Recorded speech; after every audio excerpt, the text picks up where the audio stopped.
മറ്റൊന്ന്, ഈ ഘടകകക്ഷികളുമായുള്ള കോൺഗ്രസ് ചർച്ചയിൽ UDF-ൽ അസ്വാരസ്യങ്ങളാണ്.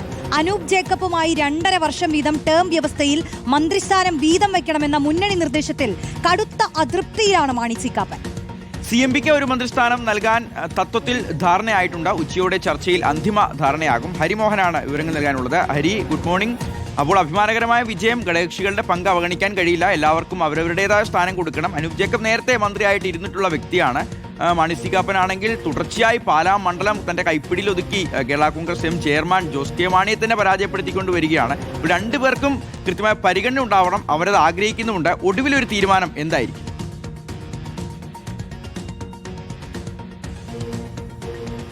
റോഷ്നി, അത് തന്നെയാണ് പ്രശ്നം. ഈ അനൂപ് ജേക്കബ് 5 വർഷം മുൻപ് മന്ത്രിയായിരുന്ന ആളാണ്. ഭക്ഷ്യവകുപ്പ് കൈകാര്യം ചെയ്തിട്ടുള്ള മന്ത്രിയാണ്. പക്ഷേ ആ അനൂപ് ജേക്കബിന് ടേം വ്യവസ്ഥയാണ് ഇപ്പോൾ ഏർപ്പെടുത്തിയിരിക്കുന്നത്. 2.5 വർഷം വീതം അനൂപ് ജേക്കബും മാണി സി കാപ്പനും ഈ മന്ത്രിസ്ഥാനം പങ്കിടണമെന്നുള്ള നിർദ്ദേശമാണ് കോൺഗ്രസ് നേതൃത്വം ഇന്നലെ ഉഭയകക്ഷി ചർച്ചയിൽ മുന്നോട്ട് വെച്ചത്. പക്ഷേ അത് അംഗീകരിക്കാൻ ഇരു കൂട്ടരും തയ്യാറായിട്ടില്ല എന്നുള്ളതാണ് ഏറ്റവും പ്രധാന പ്രശ്നമായിട്ട്, അല്ലെങ്കിൽ UDF-നകത്തിപ്പോൾ പുകയുന്ന ഏറ്റവും നീർന്നൊരു പ്രശ്നമായിട്ട് കണക്കാക്കേണ്ടത്.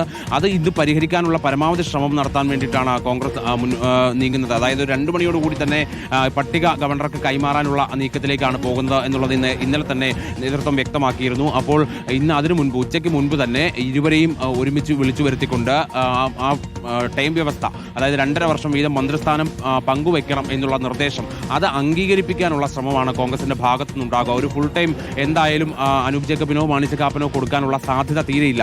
അതേസമയം അപ്പുറത്ത് CP ജോണിന് 5 വർഷം കൊടുത്തു എന്നുള്ളതാണ് പ്രധാനമായിട്ടും ഇവർ ചൂണ്ടിക്കാണിക്കുന്ന ഒരു പ്രശ്നം. അതായത് ഘടകകക്ഷികൾ, പ്രത്യേകിച്ച് ഒരു MLA മാത്രമുള്ള പാർട്ടികൾക്ക് തുല്യനീതിയാകണം എന്നുള്ള ഒരു കാര്യമാണ് അവർ ചൂണ്ടിക്കാണിക്കുന്നത് എന്നുള്ളതാണ്. പ്രത്യേകിച്ച് CMPക്ക് ആദ്യമായിട്ടാണ് അങ്ങനെ മന്ത്രിസ്ഥാനം ലഭിക്കുന്നത്. അങ്ങനെ ആദ്യമായിട്ട് ലഭിക്കുമ്പോൾ തന്നെ പ്രധാന വകുപ്പുകൾ, അതായത് സഹകരണമോ തുറമുഖമോ നൽകാനുള്ള ഒരു തീരുമാനത്തിലേക്കാണ് കോൺഗ്രസ് നേതൃത്വം എത്തിയിരിക്കുന്നത്. അപ്പോൾ അങ്ങനെ പ്രധാന വകുപ്പ് CP ജോണിന് നൽകുകയും തങ്ങൾക്ക് ഈ ടേം വ്യവസ്ഥ ഏർപ്പെടുത്തുകയും ചെയ്യുന്നത് അത് അനീതിയാണ് എന്നുള്ളതാണ് രണ്ടുപേരും ചൂണ്ടിക്കാണിക്കുന്നത്.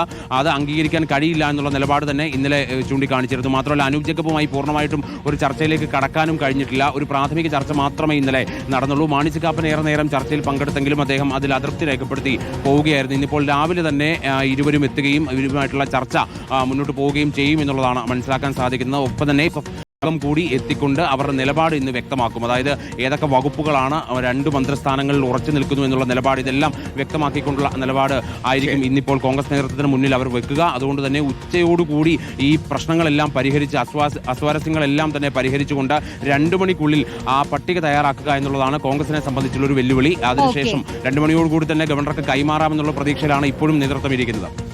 ശരി, ഹരിമോഹനാണ് വിശദാംശങ്ങൾ നൽകിയത്. എന്തായാലും ഘടകകക്ഷികളെ ഒന്നും പിണക്കാതെ അവരുടെ ആവശ്യം പരിഗണിച്ചുകൊണ്ട് കോൺഗ്രസിന് എത്രത്തോളം നിൽക്കാൻ പറ്റുമെന്നുള്ളതാണ് ആകാംക്ഷ. അതാണ്. അപ്പോൾ 2 മണിക്ക് മുമ്പ് ആ ഒരു തീരുമാനം പ്രതീക്ഷിക്കാം. ഒരു ചെറിയ ഇടവേളയ്ക്ക് ശേഷം നമുക്ക് കൂടുതൽ വാർത്തകളിലേക്ക്